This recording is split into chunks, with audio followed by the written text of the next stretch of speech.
신하들이 하나 둘 끌려 나와요. 손이 묶인 채, 무릎을 꿇은 채.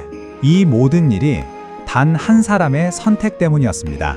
그 앞에 놓인 건 차디찬 사약한 사발이에요.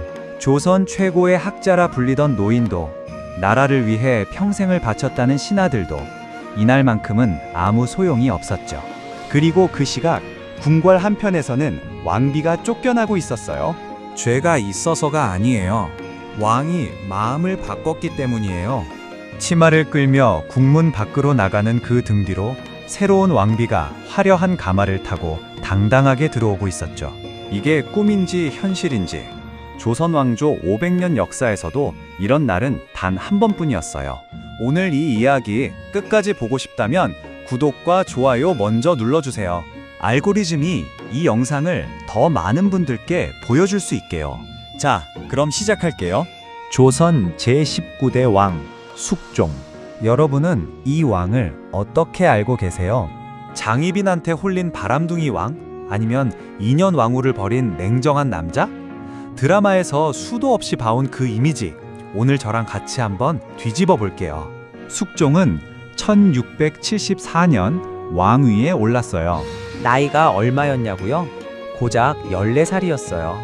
14살이면 요즘으로 치면 중학교 2학년이잖아요. 그 나이에 조선 최고 권력자의 자리에 앉은 거예요. 겉으로 보면 화려한 왕의 자리지만 속을 들여다보면 완전히 달랐어요. 당시 조선은 붕당 정치, 쉽게 말해 신하들의 파벌 싸움이 극에 달해 있던 시절이었거든요. 서인이니 남인이니 노론이니 소론이니 왕의 결정 하나하나에 신하들이 때로 달려들어 반대하고 목숨 걸고 싸우는 게 일상이었죠. 어린 왕 숙종, 이 아수라장 한가운데 홀로 앉아 있었던 거예요. 그런데 이 어린 왕에게는 마음속 깊이 원하는 게 있었어요. 딱 두 가지였죠. 첫째, 신하들한테 더 이상 휘둘리지 않는 것, 진짜 왕이 되는 것. 둘째, 자신을 이어줄 아들, 세자였어요. 아들이 없으면 왕권은 불안해요. 신하들은 더 기어오르고 왕위 계승을 둘러싼 암투는 끝없이 이어지죠. 숙종은 왕비 인현왕후와의 사이에서 아직 아들이 없었어요. 마음이 초조했겠죠. 장희빈, 본명은 장옥정이에요. 역관 집안 출신으로 궁에 들어온 이 여인은 도저히 눈을 뗄 수 없는 외모와 자태를 가지고 있었다고 해요. 숙종은 완전히 빠져들었죠. 그리고 1688년 기적 같은 일이 벌어져요. 장희빈이 아들을 낳은 거예요. 숙종의 첫 번째 아들, 훗날 경종이 되는 그 아이였죠. 이 아이를 바라보는 숙종의 눈빛이 어땠을지 상상이 가요? 14살의 왕이 돼서 그토록 기다리던 아들이었으니까요. 숙종은 즉각 결단을 내려요. 이 아이를 원자, 즉 왕세자 다음 단계로 공식 선포하겠다고 한 거예요. 그것도 아이가 태어난 지 불과 2달 만에요. 그런데 여기서 신하들이 들고 일어나요. 노론의 최고 어른 송시열을 비롯한 서인 세력이 강하게 반대했어요. 왕비 2년 왕후가 아직 젊으시니 조금만 기다려봐야 하지 않겠냐는 거였죠. 이 말, 겉으로는 맞는 말처럼 들리죠? 하지만 숙종 입장에서 들었을 때는 달랐어요. 지금 신하들이 왕의 결정에 대놓고 반기를 드는 거잖아요. 내 아들을 내가 원자로 정하겠다는데 신하들이 안 된다고요? 숙종은 분노했어요. 그리고 결단을 내렸죠.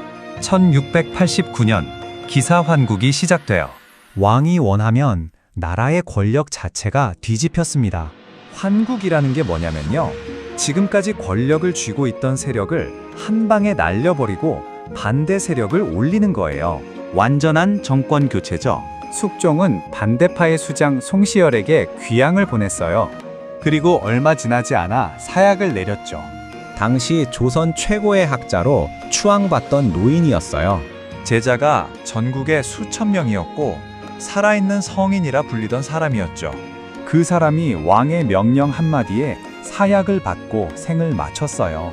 서인 세력은 줄줄이 쫓겨났어요. 그 자리를 남인이 채웠죠. 그런데 숙종은 여기서 멈추지 않았어요. 왕비 2년 황후를 폐위시켜버린 거예요. 죄목이요, 요즘으로 치면 좀 억울한 이유들이었어요. 질투가 심하다, 왕비로서의 덕이 부족하다는 시기였죠. 사실이라기보다는 장희빈을 왕비로 올리기 위한 명분이었어요. 2년 왕후는 아무 죄도 없이 궁궐 밖으로 쫓겨났어요. 왕비에서 한순간에 죄인으로요. 그리고 그 자리에 장희빈이 앉았죠. 후궁에서 왕비로 조선 역사상 손에 꼽을 극적인 신분 상승이었어요. 숙종은 이제 원하던 걸 다 가진 것처럼 보였어요. 걸리적거리던 신하들은 쳐냈고 사랑하는 여인은 왕비가 됐고 기다리던 아들도 생겼죠. 숙종은 사람을 죽이던 왕이었지만 아이러니하게도 백성들의 삶은 오히려 나아지기 시작합니다. 상평통보라는 동전이 전국으로 퍼졌고 부판산성이 다시 튼튼하게 세워졌어요.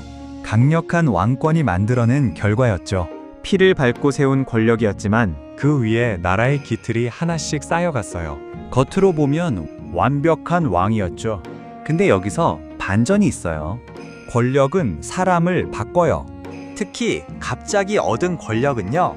왕비가 된 장희빈과 그 뒤를 바치던 남인 세력 점점 오만해지기 시작했어요. 권력을 틀어쥐고 반대편 사람 일을 마구 짓밟기 시작한 거죠. 숙종의 눈에 그게 보이기 시작했어요. 그리고 숙종의 마음속에서는 또 다른 감정도 올라오고 있었어요. 억울하게 쫓아낸 인현왕후에 대한 미안함이었을까요? 아니면 장희빈에 대한 식어버린 감정이었을까요? 정확한 이유는 알 수 없어요. 하지만 결과는 분명했죠. 1694년 갑술 한국이 시작돼요. 또 한 번의 완전한 정권 교체였어요. 이번엔 반대 방향이었죠. 남인이 쫓겨나고 서인이 다시 권력을 잡았어요. 그리고 숙종은 선언했어요. 인현왕후를 다시 왕비로 복위시키겠다고요? 이게 얼마나 전례 없는 일이었냐면요. 조선 역사 500년 동안 한 번도 없었던 일이었어요.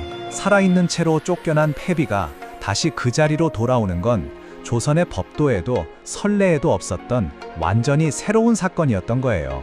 숙종은 스스로 자신의 과오를 인정했어요. 그리고 복위 의례를 급하게 치렀죠. 인현왕후가 6년 만에 궁으로 돌아왔어요. 얼마나 드라마 같은 장면이었을까요? 6년 전에 눈물로 궁을 나갔던 그 여인이 다시 왕비의 옷을 입고 돌아왔으니까요. 그리고 장희빈은요, 왕비에서 다시 후궁으로 강등됐어요. 올라갔던 것보다 훨씬 더 가파르게 추락한 거죠.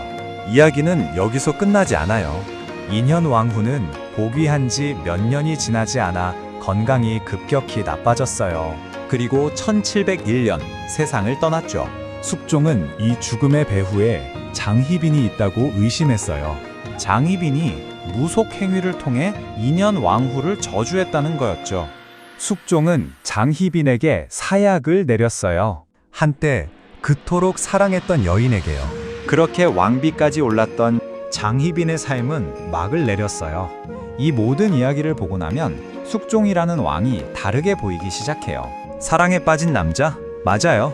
하지만 그게 전부가 아니에요. 숙종은 장희빈을 사랑했지만 동시에 그 사랑을 정치에 활용했어요. 장희빈의 아들 문제로 서인을 날려버리고 장희빈을 왕비에서 내리면서 남인을 날려버렸죠. 두 번의 환국, 두 번의 완전한 정권 교체, 그 중심에 항상 숙종이 있었어요. 신하들이 서로 물어뜯게 만들고 그 틈에서 자신의 왕권을 점점 더 강하게 다졌던 거예요. 결과만 보면 숙종은 왕권 강화에 성공한 군주예요. 하지만 그 과정에서 억울하게 죽은 신하들이 있었고 쫓겨난 왕비가 있었고 목숨을 잃은 여인이 있었어요. 그런데 이 이야기에는 아직 한 가지 흥미로운 꼬리가 남아 있어요. 바로 숙종실록 이야기예요. 왕이 세상을 떠나면 신하들이 그 왕의 기록을 정리해서 실록을 만들어요. 숙종의 경우 처음에는 노론이 주도해서 숙종실록을 만들었어요. 그런데 나중에 정권을 잡은 소론 세력이 강하게 반발했어요. 실록이 노론에게 유리하게 편파적으로 쓰였다는 거였죠. 그 결과 소론이 직접 빠진 내용을 보충하고 잘못된 부분을 바로잡은 기록을 따로 만들었어요. 그게 바로 숙종실록 보궐정호예요. 같은 왕의 기록이 두 개가 된 거예요.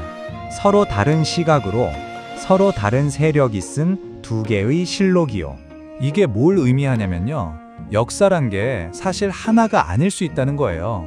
누가 쓰느냐에 따라, 어떤 부분을 강조하느냐에 따라 같은 사건도 전혀 다른 이야기가 될 수 있거든요. 숙종은 사랑에 휘둘린 왕이 아니라 사람을 이용해 권력을 완성한 왕이었습니다. 오늘 영상이 재밌으셨다면 구독과 좋아요 부탁드려요. 조선 역사 속 숨겨진 이야기, 앞으로도 계속 가져올게요. 다음 영상에서 만나요.